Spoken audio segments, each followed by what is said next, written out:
आपकी स्क्रीन पे जो अगली कंडीशनल आइडेंटिटी है वो है आपके पास, this is cos 2a plus cos 2b plus cos 2c is equal to -1 - 4 cos a cos b cos c। किस तरह से आप इस कंडीशनल आइडेंटिटी को प्रूव करते हैं?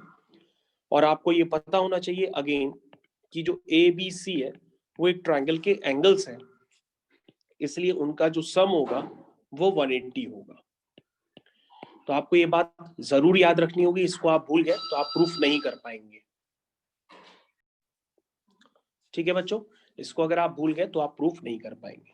देखिए कैसे प्रूफ करना है। This is cos c plus cos d, this is 2 cos a plus b। ध्यान से देखिए, cos c plus cos d का फॉर्मूला होता है 2 cos c plus d by 2। तो बच्चों यहाँ c और d की जगह आपको क्लियर कट नजर आ रहा है, क्या है? This is 2a minus 2b by 2 plus cos 2c। तो बच्चों यहां तक के टर्म्स आपको क्लियर हो गए होंगे।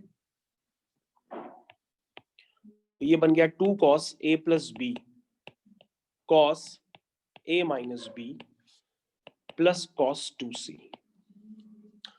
तो बच्चों a प्लस b जो है वो हो गया पाई माइनस c, और ये हो गया a minus b plus cos 2c। तो दिस इज cos 2c। तो बच्चों cos 180 minus theta, cos 180 minus theta क्या होगा? cos 180 माइनस थीटा इज, ध्यान से देखिए बच्चों, cos 180 minus theta is minus cos theta.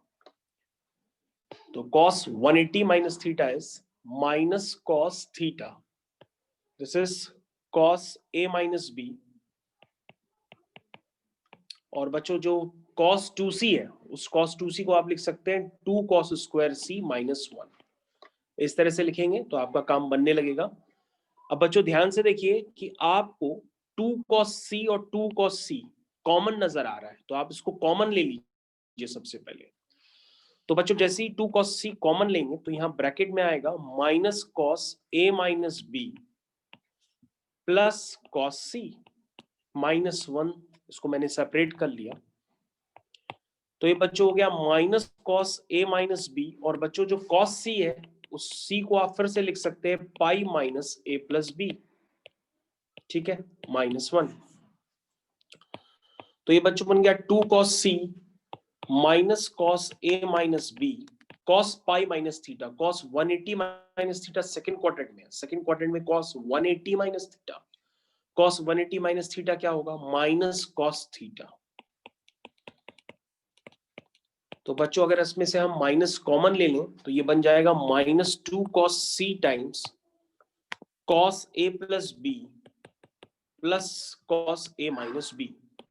और ये बच्चे सभी लोग, आप लोग जानते हैं कि एक आइडेंटिटी होती है किसकी? 2 cos a cos b की। तो उसको आप ब्रैकेट में लिख सकते हैं 2 cos a cos b minus 1।